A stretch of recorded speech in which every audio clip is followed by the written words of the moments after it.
Can you imagine being lost in a jungle you're not familiar with, all by yourself, no civilization around you, just you and nature? This is what happens to Dylan Barstow in Jungle of Bones. Being stranded in a jungle is also the theme of the book. Jungle of Bones was written by Ben Mickelson. Dylan is a troublemaker that has been to juvie a few times. After Dylan steals a car and goes on a little joyride, his mom has had enough. She wants Dylan's uncle to take care of him for a while. When his uncle comes to get him, Dylan learns what he's going to be doing with him. They're going on an adventure to Papua New Guinea. Dylan's uncle is trying to find a lost World War II bomber that belonged to his grandfather. It crashed there, and his grandfather barely survived the jungle. Dylan, being a troublemaker he is, doesn't want to go.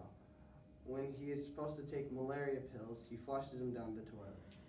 When they go to Oregon, where Dylan's uncle lives, they start going on runs to prepare for the jungle of Papua New Guinea. Dylan still refuses to take his malaria pills and is now required to read his grandfather's journal that could potentially contain information of the whereabouts of the bomber. When Dylan and his uncle get to Papua New Guinea, they meet up with their survival expert, Alan Jackson, the leader of the chip, Gene Cooper, and his son, Quentin Cooper. Quentin tries to be friendly with Dylan, but Dylan isn't having any of it. They go to a village to ask villagers about any potential locations for the plane.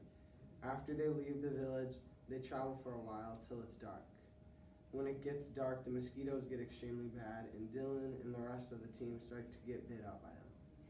After that night and more exploring, Dylan starts complaining about how he doesn't want to be there and about how much they're walking.